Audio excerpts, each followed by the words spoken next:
Welcome back, everybody, to the Pick and Roll live stream. We are here for the Wednesday NBA slate with 2 free picks ready to go, as well as a bonus big SGP. If we can get to 50 plus likes, we'll be live on the show today. And we had a winning day yesterday, 1-0 on the pick from yesterday after the tough start to the week. So back on track for the week for sure, and hopefully getting a big one today with the 2 free picks, as well as, again, that big SGP. So show your support to the channel, and don't forget to be subscribed as well. Tons of content coming at you for the rest of the regular season, the playoffs, and beyond here, right here on the Board YouTube channel. The Hammers NBA content division. So let's just double check here on the lines that we have, make sure we're all set to go, and then we can get into the picks that we have for today. Starting with a player prop available at DraftKings, Bet365, and it should also be available at ESPN Bet at the same price. And then we'll have an SGP available at BetMGM. All right, we're all ready to go here. Let's get into it. First of all, in the Lakers game against the Grizzlies, we're once again going to be betting on somebody that's playing against the Los Angeles Lakers. That is going to be Jaren Jackson Jr., over 19.5 points. Again, DraftKings, Bet365, ESPN Bet. You can get that for minus 130 odds. Ontario users, if you have access to BetSafe, you can get an even better price there, but that is absolutely not widely available. These three very much are. You should have access to any of these three no matter where you are. So again, minus 130 for Jaren Jackson Jr. Second bet of the day is in the Portland Trailblazers game at the Atlanta Hawks. This is the minus 120 SGP available at BetMGM. We're going with DeAndre Ayton over 16.5 points and Scoot Henderson over 4.5 assists. At ESPN Bet, where we typically like to compare, see if there's something better, you can only get 17.5 for DeAndre Ayton on the point line, so you can make a call on whether or not you want to avoid any potential hook for the one that we are playing here. I'm just going to double check as well if you can even add Scoot Henderson assists. You can add Scoot Henderson assists at 4.5, but actually, just checking in now, the price is even worse, even with DeAndre Ayton getting an extra point at ESPN compared to the minus 120 at MGM. So far superior price at BetMGM. Ignore the ESPN part. But let's throw to Pips for the first time here. Coming back from the winning day yesterday, let's start with Jaren Jackson. What do you see about this matchup against the Lakers? Just saying, we have a big HGP, guys. You know what to do. Prepare those likes, and let's hit 50. Yes. And first off, yeah, Jaren Jackson Jr., I was hella surprised for this line. It's moving. I got it earlier at minus 150, and it was minus 120 10 minutes ago, then moved to 130. Yeah, we'll get deals. This is still closing 20, 21 and a half. He's playing against the Lakers. And this line doesn't make any sense because if you take a look at the recent games by Jaren Jackson Jr., this is last 2024 games when he played 28 plus minutes against teams outside top 10 defense, 25.4 average over insanity out of the 19. Yep. Desmond Bain is back. His usage remained the same. Actually, he's getting better looks with Desmond Bain back, with so much attention to Desmond Bain. AD last night played 52 minutes and it was banged up like 3 different times on 3 different injuries. I don't know, he was barely moving on the floor last night. So I'm expecting AD to sit out. If AD sit out, we'll get Jaren Jackson Jr. 30 plus minutes in a high-paced game against Jackson Hayes at the 5, or even small ball some Lakers team. So Jaren Jackson Jr. should have himself a game here. And if AD is out back-to-back game, this could even be close with Desmond Bain back. I can see Memphis winning this one, honestly. So yeah, I like this line a lot. I think this should be like 22 and a half, honestly. So that's why I'm taking some juice. I never took that kind of juice on the regular line show, so I'm taking it here. 19 and a half looks great for Jaren Jackson Jr. Also, he's a stupid player, but he is also a player that will get his shots up no matter what. So one hope for this one is please, please stay out of the foul trouble, Jaren Jackson Jr. And it helps AD is out. We will be out, so he's questionable, but I think AD is like Yeah, 80% out for my maybe even 90% out. I would agree. So yeah, LeBron sat out yesterday. Be strange for LeBron to yeah. come back and AD to also remain in the game today, so I can see that one as well. Update from Badger Boy if you're watching in -125 at FanDuel for this one. FanDuel is so quick to move; it's tough to always ensure we have number one Yeah, they are liquid. just like every like minute you get the Yeah. different line from the So FanDuel. so if Yeah. you haven't bet, go check it out there. But if this does move, because it's getting pretty juicy, let's say this does go to 20.5, would you still recommend playing this to people watching later in the day? If so, to what price? If you are getting great price on 20.5, sure. Plus 100, -105, -110, probably the lowest one to Okay. play. So So max yeah. 20.5, -110 for Jaren Jackson Jr. But hey, live viewers, you're ensuring you're getting that 19.5 and four different options available to you for widely available options Yeah, at that. now Let's go to our second play here. Just an update on our likes here. Remember, we want to get to 50. We have a big SGP on the way. We are 14 likes away from the milestone, so keep on supporting the show with that like button. Second play of the day is in the Blazers and Hawks game, and once again, it is DeAndre Ayton over 16.5 points and Scoot Henderson over 4.5 assists. That is available at -120 at BetMGM. What do you see for the matchup here for DeAndre Ayton and Scoot Henderson against this Hawks poor defense? yeah, Henderson got the keys of the offense. Brogdon is out, Simons is out, Grant is out, so ball will be in Scoot Henderson's hands for majority of the game. Last game against they played against Houston Rockets. My Houston Rockets. I was the game. Scoot Henderson was in major foul trouble. He played only 24 minutes, but he had 15 potential assists in that game. Ended up with four. Didn't even make shots. But now with Aiton, he gets a pick and roll partner that he can rely on. Probably Capella and drop coverage. Middle pocket pass would be great option for Scoot Henderson to DeAndre Ayton, who then shoot over middies, post ups, all kinds of stuff. We can look at the Ayton against this line. Uh, yeah, we can see this is the last since 25th January with Ayton playing 25 or more minutes. That's it. No other filters. And the highest graphic out of all this is 33 points against the Atlanta Hawks. Capella was playing in that game, so it wasn't like against some Bruno Fernandes or some games. Capella is now also back, and yeah, I think they will be okay with Ayton getting looks. And yeah, I think pocket. I think pick and roll, Scoot Henderson, Ayton will be the main thing they will run throughout the night. As we can see, Hawks allow second most at the rim. Uh, that's where Ayton is scoring the most of his points. We can see that they are 24th ranked as pick and roll man defense and fourth worst against putbacks. Yeah, Jared Allen, Wendell Carter, Vucevic had a great games against the Hawks. So yeah, I just think this is a good spot to take, and I won't be surprised if Scoot Henderson ends up. If it's a close game, we can see Scoot Henderson maybe coming close to 10 assists in this one.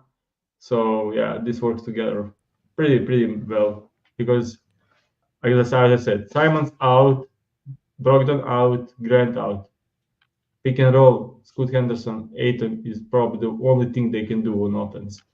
Yep, So I'm going with makes it. makes complete sense there. So let's move into our recap after those two plays. It was a nice bounce back win and a little bit of a win for the hook counter as well. Hook counter improves to 9 and 14 on the season. We got 5 more wins cashed in on this the rest of the way, guys. It's going to be crazy when this comes through, but we're inching closer to the 50-50 over there. But jokes aside, it was nice. We got the win here. Despite the fact that it was double overtime, we did get the win inside the fourth quarter, so didn't need OT. And thank goodness we didn't. Chris Middleton, he he had 12 points, which we needed. He covers by half a point. He had 12 points at the end of the fourth quarter. He did not score in overtime, so that would have been a full tilt loss if we needed one more, but he goes 4 of 15. That's enough for the bet here. Should have absolutely crushed this slide and made this one look even better, but we'll take it. Giannis, on the other hand, we needed 5 assists. He gets 11, so covers that with ease. Pips, there was a strange start to this game. Halftime, it did not look like this would turn into a winning bet. What was kind of different about Chris Middleton's role throughout the first 4 quarters here? So first half, Middleton was playing like, honestly, PJ Tucker role. Standing in the corner, if he gets a pass to wide open shot, he'll take it. If not, I will say there were like multiple times, like 5 straight possessions that he didn't touch the ball on offense. I was confused with what. Like I saw him play against Thunder, and he had triple double. He was the main guy for them to run the offense.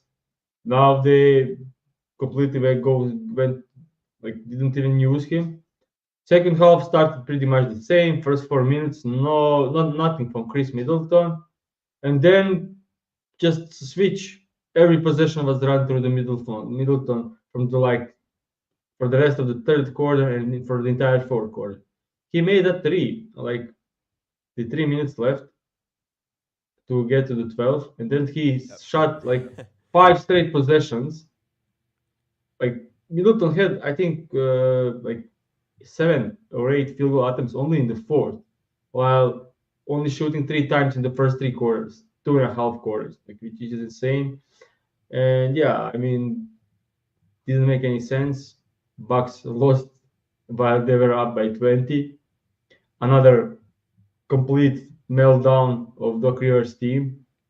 They played one of the most idiotic basketball I've seen from a team that's everything was working well 3 quarters, then run terrible stuff. I even sent you one screenshot that says a Yeah. lot. Like 4 or 5 straight possessions, like pull up shot, step back shot, fade away shot, and pull up shot. Like if that's the looks you are getting, and you are like it was just isolation stuff by Chris Middleton, Damian Lillard, and Giannis. Giannis didn't touch the ball for like 5 straight. Yeah, okay. First off, Middleton turn around, fade away. Middleton far away, pull Pull up up. three. Middleton step back shot. Damian Lillard pull up three. Chris Middleton step back shot. Like, and that's in like 2 minutes. Like Yeah. That's 2 minutes and eight unbelievable. seconds of Like play there. quality of the shots was like terrible, and they just keep firing them and not running anything. And what can you see here? Like Giannis didn't touch the ball in the last 3 minutes of the game, and they pretty much couldn't stop Giannis from scoring if he got the ball. Yeah, Like, yeah. They got. Sorry, I just want to say they got an offensive rebound here, and then it turned into a step back shot attempt. Like, I mean, I guess they were trying to yeah, burn the clock. they were just terrible stuff, and yeah, yeah. Sometimes And it's it's always so like it happens to other teams, but Doc Rivers, like he is like destined for these kind of it, losses.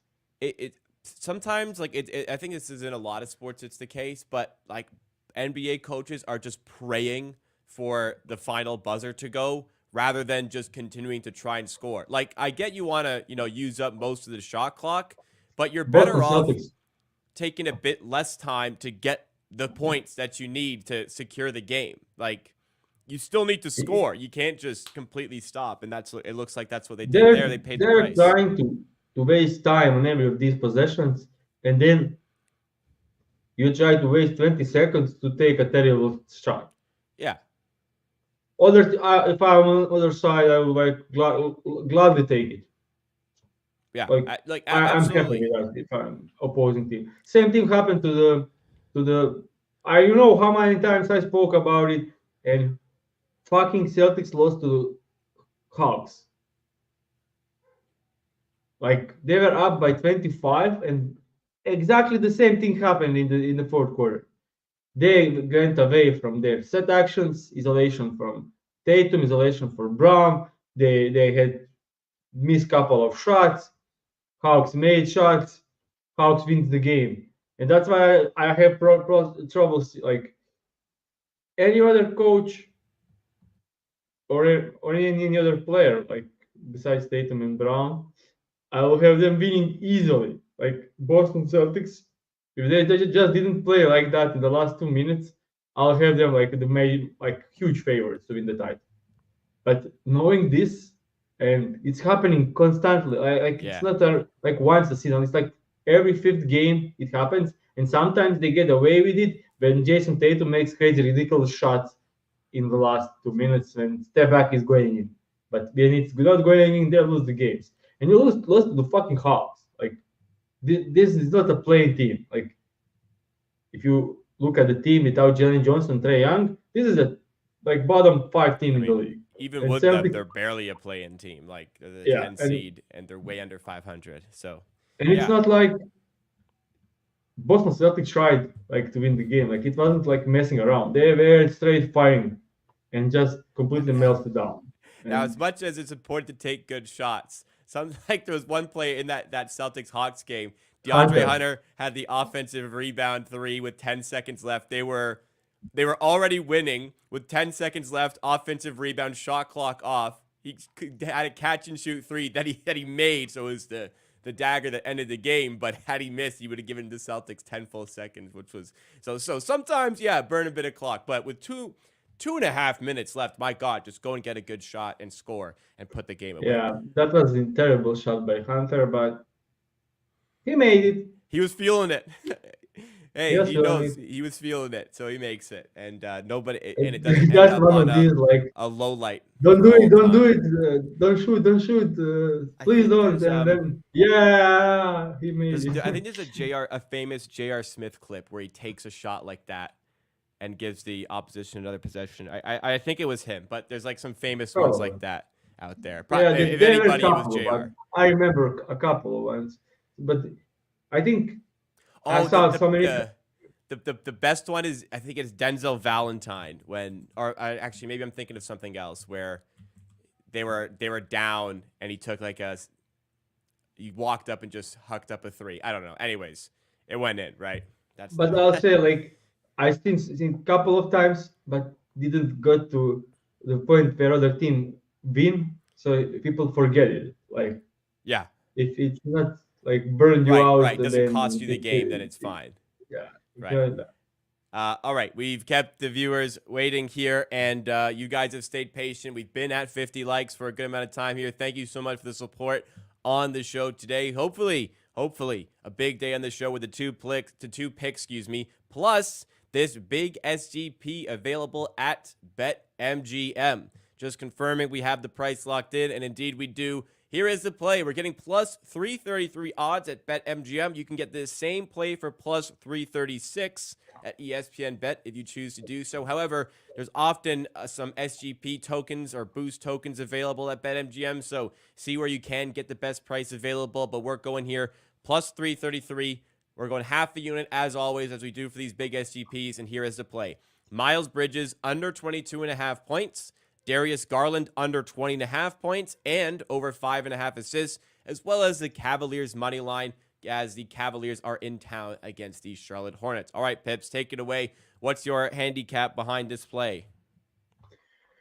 Yeah, so I won't sharing any prop madness screens, but Mikal Bridges against good defensive teams is under this line like 10 out of the last 13. Last game against this is like I don't know how you guys say it, but this is like back-to-back games against the same teams. It's just not the back-to-back game. Uh, these two teams played 2 days ago. In that game, Miles Bridges had 13 points.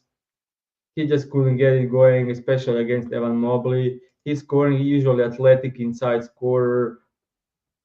Nothing he can do against Evan Mobley. Like he doesn't have any advantage there. So he had 13 points in 38 minutes. So I don't see him going 23 or more in this one. Like it's a very tough matchup, and easily should be a blowout win for the Cavs in this one. Last time they were on back to back and they won by 23, even though they had a poor start, just completely run away over them. And yeah, I don't see how this Hornets team can score on this defense by Cleveland Cavaliers here. And Garland, they were aggressive against Garland in pick and roll. They were pretty much high on him.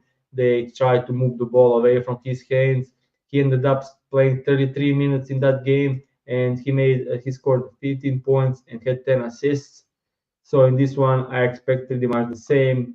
Garland being facilitator instead of a scorer. He had easy targets in Jared Allen, Evan Mobley, and shooters did great as they putting pressure on ball handlers. Wings were wide open. George Niang with 5 threes, Sam Merrill with four threes, even Okoro made 3 threes. So they were easy targets to kick out for Darius Garland. Struz could be back tonight, and yeah, this Scouts this should just run over this Hornets team because Hornets can score against this kind of a good defensive team. So I expect probably blowout win for the Cleveland Cavaliers and Garland racking up assists, scoring 17 to 18 points in this game. While the other side, I don't see Bridges even goes to over 20, but yeah, just makes sense. And if it's a blowout win for the Cavs, this should be an easy win. In order for them to win in a blowout, they need to score a lot of points. That's on the Garland to create. And it's a blowout. If it's a blowout, lower minutes for Garland and Miles Bridges to cover their points. So yeah, it makes sense. Very well correlated on all the sides, getting a good price for something I think has a great chance of being the way of this game goes. So there we have it. There is your big SGP. Once again, thank you everybody for the support today. And thank you to the people participating in the chat today. Badger Boy, Capper Taylor, it's me, Dado, Loadmeister as well. Loadmeister cashing a plus 2,500 parlay yesterday with the included stuff from the Bucks bet from yesterday. That's great to see. And also, Cole Bell comes through, mentions, and appreciates the hard work that's being put into the show. Well, we appreciate all of you for watching and taking the time out of your day to hang out with us. And, it's fun to do the betting alongside with other people like this. So let's give you the picks that we have for today. First of all, in the Lakers and Grizzlies game, it's Jaren Jackson Jr. over 19.5 points. It was minus 130 at DraftKings, at 365, and at ESPN Bet. And it was minus 125 at FanDuel for a brief moment as well after the fact. So make sure you do check out where the best price is available. An odds comparison tool like BetStamp always facilitates that process.